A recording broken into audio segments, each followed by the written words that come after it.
Kalpev, earlier we discussed the scope, nature and introduction of Muslim law. Now it's time to study about the schools of Muslim law. If you didn't watch the previous one, please go through the playlist and watch all this, then come and you're good to go. So schools of Muslim law. The Muslim law is based on the teaching of the Quran and Prophet Muhammad. In all the circumstances where the explicit command is provided, it is faithfully provided, but there have been many areas which are not covered by the sources, and a result, the great scholar had themselves derived their interpretation of what should be done in such a situation. As these scholars provided their interpretations regarding the Muslim law, it held to various opinion among many of them, and out of such different school of Muslim law originated. Each school has its own explanation and reasons for their interpretation, and it often lead to conflict in judgment. In the absence of express rules, it can't be said that one school is better or higher positioned than other school, and thus all the schools have been accepted as valid, and if a person follows any of these schools, he is considered to be on the right path. The Muslim personal law has a rich jurisprudential history because it is based on many admirable and revolutionary concepts. It introduced the concept of inheritance rights for the woman and was the first to recognize divorce by the mutual consent. Many of these concepts have now been incorporated in modern day legal system. So now let's get into the historical development of Muslim law.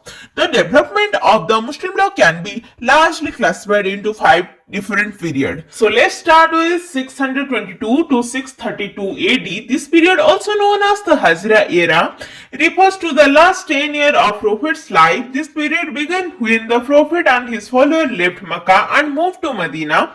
The Prophet made divine revelation during this period, and legislations were made based on this revelation. 632 to 661 AD, this period is also known as the Caliphate period. This period covers the 30 years after the death of the Prophet. During this period, first 4 caliphs of Islam were elected. During this period, the divine communication of the Prophet were collected and organized into the holy book of Quran. From 661 to 900 AD, the Islamic jurisprudence developed during this period.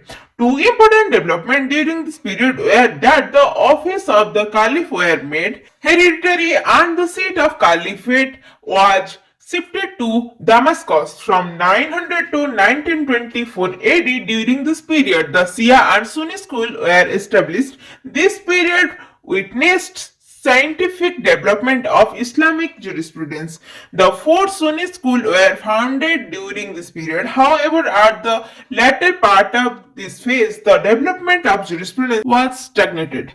Law was framed on the basis of ijtihad, that is, the collective interpretation of the jurist. Later on, from 1924 AD to present day, in 1924 AD, the office of the Caliphate was established, and the period after 1924 constitutes the 5th phase of the historical development of Islamic law. During this period, law was developed by Mufti, Mullah and Maulvis. In many Islamic countries, attempts have also been made to codify the Islamic law. So now get into the main thing, that is Shia and Sunni divisions. So the main thing about the schools of Muslim law is there is 2 schools, Shia school and Sunni school. So first let's discuss about the Shia and Sunni division. After the death of the Prophet, there was a dispute regarding the manner in which his successor should be chosen. One group was of the opinion that the successor of the Prophet should be elected. This section is known as Sunni sect. Abu Bakr was elected as the first caliph and was chosen to head the Muslim community.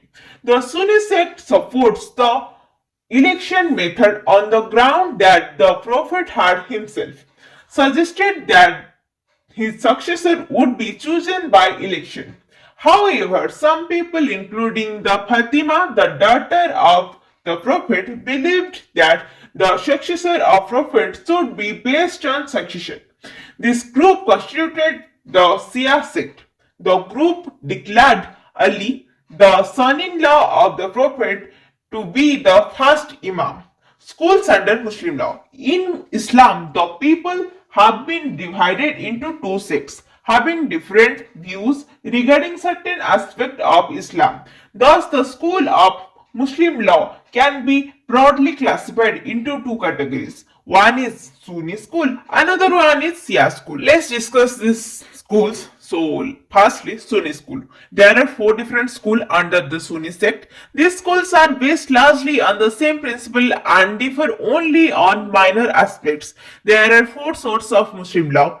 These four sources are the Quran, Ijma, Sunnah, and Qiyas.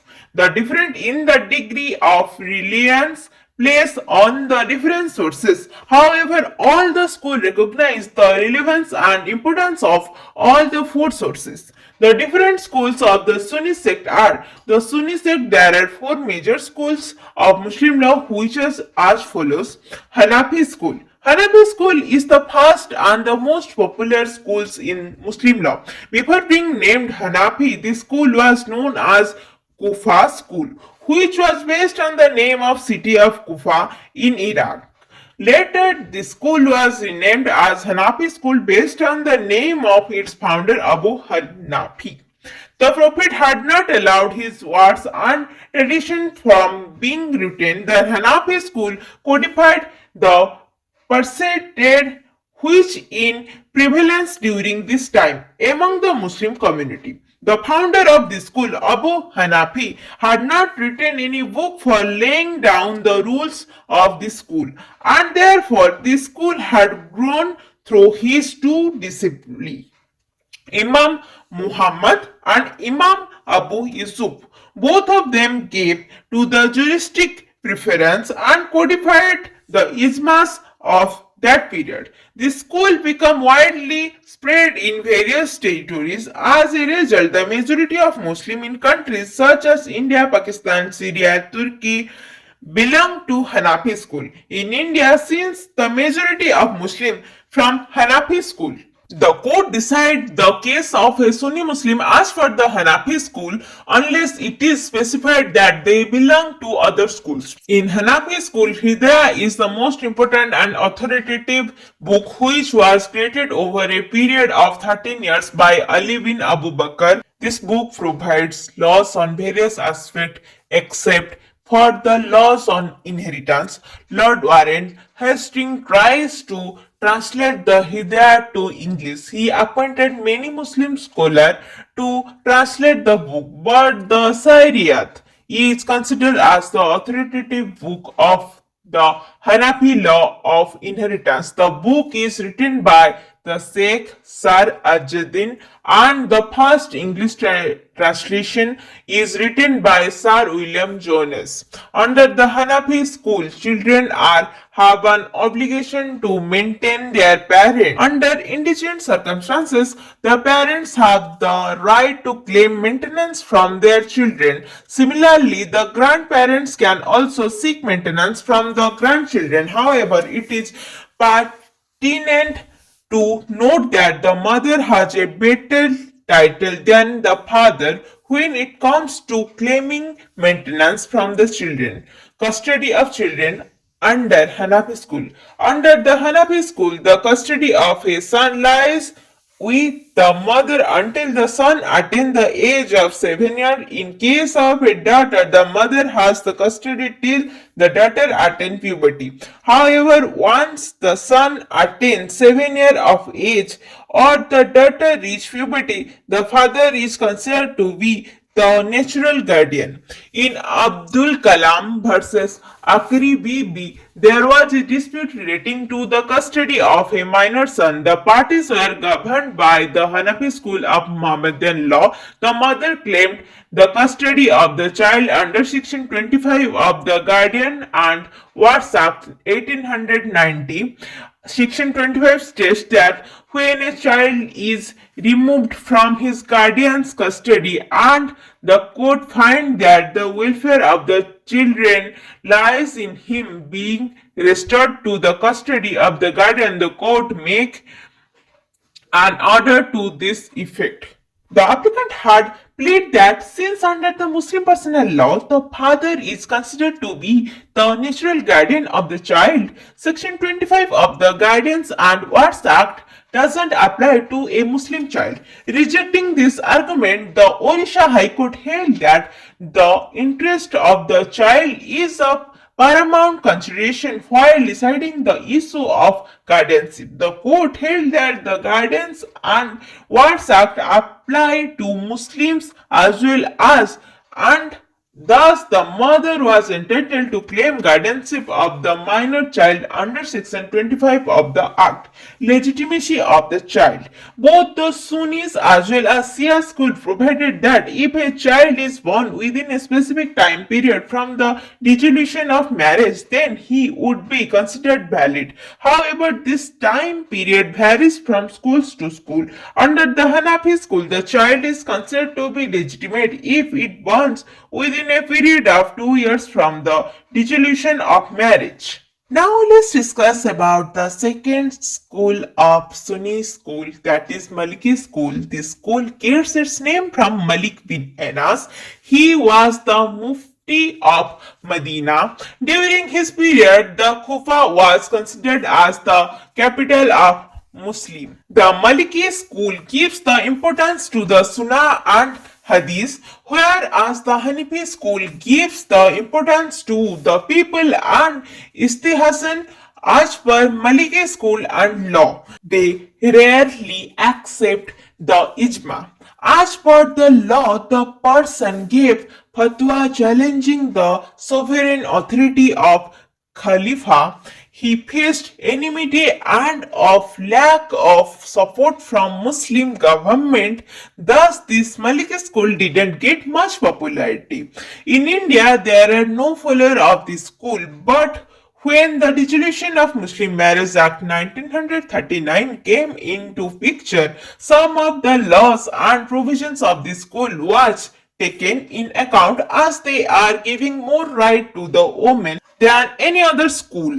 In Hanafi school, if the woman not get any news of her husband, she has to wait till 7 years for dissolution of the marriage. Unlike the Hanafi school, the Malik school believes that traditions are the most important source of law. This school emphasizes that the rules of law should be based on tradition. Legitimacy of child under Maliki school. A child born after the dissolution of the marriage is considered legitimate if it is born within a period of 4 years from the dissolution of the marriage. It is interesting to note that Section 112 of the Indian Evidence Act also deals with the legitimacy of a child born after dissolution of marriage. Under the Evidence Act, the child would be considered legitimate if it is born within a period of 280 days of the dissolution of marriage. Moreover, the mother should be unmarried at the time of the birth of the child. Thus, we see that there may be a situation where a child may not fulfill the criteria on legitimacy laid down under the Evidence Act, but might still be recognized as legitimate under the Maliki school of Muslim law. The Safi school is the third school of Sunni school. The Safi school gets its name of Muhammad bin Idris Safi. His period was between 767 AD to 820 AD. He was the student of Imam Malik of Medina. Then he started working with the disciple of Imam Abu Hanifa and went to Kufa.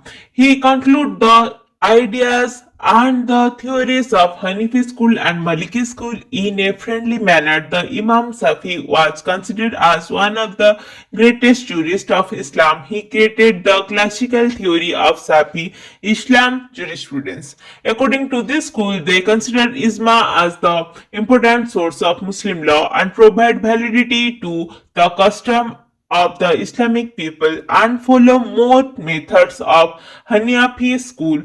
The main contribution of Safi school is the Qiyas or analogy. The follower of Safi school are spread in Egypt, Southeast Asia, Indonesia, and Malaysia. Now it's time for the last school of Sunni school, that is Hanbali school. The Ahmad bin Hanbal is the founder of Hanbali school. He founded the Hanbali school in 241 AD 855. He is history of Imam Safi and support Hadith. He strongly opposed the Istihad methods, the introduced the theory of tracing the root of the Sunnah and Hadith and tried to get the answer all his questions. His theory was to return to the Sunnah of the Prophet. When the Imam Safi left for Baghdad, he declared that the Ahmad bin Hanbal was the only one after his who is the better jurist after him. The follower of Hanbali school found in Syria, Palestine and Saudi Arabia. He was a rigid traditionalist and had utmost importance to the tradition. He considered tradition to be more important than the other sources. Even though he rigidly relied upon the traditions, he interpreted the tradition in the liberal manner. So this is all about the Sunni school of Muslim law. Now let's talk about the Shia school. As per Shia sect, there are three schools of law. Shia sect is considered as the minority in the Muslim world. They enjoy the political power only in Iran, though they don't have the majority in the state also. The first one is Itana Asaris in Shia school. These schools are based on the following of Itna Asaris law. The follower of these schools are mostly found in Iraq and Iran. In India also there is a majority of Shia Muslim who follows the principle of the Itna Azari school. They are considered political quays. This school is considered as the most dominant school of the Shia Muslim. The Jafari fight of the Shias in most cases indistinguished Hanbal from one or more of the four Sunni madhahib, except Muhtah is considered as the lawful marriage.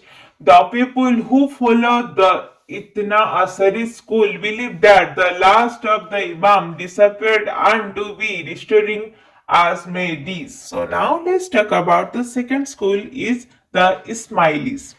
According to Ismaili school in India, there are two groups. The Khojas or Western Ismailis represents the follower of the present Abu Khan, who they consider as the 49th Imam in this of Prophet, and the Bohras, that is the Western Ismailis, are divided into Daudi and Soelam minis.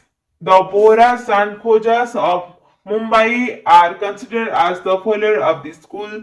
It is considered that the follower of the school has special knowledge of religious doctrine. The last school is Jaidi. The follower of the school are not found in India but are maximum in number in South Arabia. The sect of Shia school is the most dominant among all in Yemen. The follower of this school are considered as political activism. They often reject the 12th Shia school philosophical. So this is all about Shia school and Sunni school. So beside the school under Shia and Sunni sects, there are some other schools which are also present, which are Ibadi school, Ahmadiyya school, in Muslim law. So Ibadi is a school which belongs neither to Shia nor to Sunni sect, and this school claimed that its history traced back to the time of fourth Caliph Ali. The Ibadi school give more importance to the Quran and they do not give the Sunnah much importance. The school has its follower in Oman.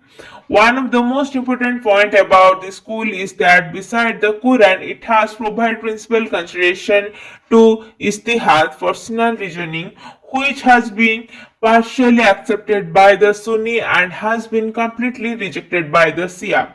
So now talk about Ahmadi school. The follower of Ahmadiyya school claim to be Muslim, but they do not follow Prophet Muhammad. This school has a recent origin, and they are follower of one Ahmed who was alive in the 19th century. This school is said to have a British India origin, and Mirza Ghulam Khadini is the founder of this school, who serves the British founder of this school, who served the follower of Islam.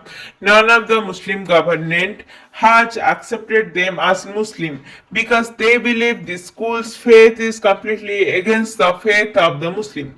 The Khadi village, which is situated in Punjab in India, is said to be the birthplace of Ahmed, and thus it is their holy place, and the followers are also known as Qadiani. There is no authoritative book of the school, and because its origin is also recent, it has no recognition by other authoritative book of Islam. There are many differences between the Ahmadi school and Muslim, therefore they are not regarded as part of Islam.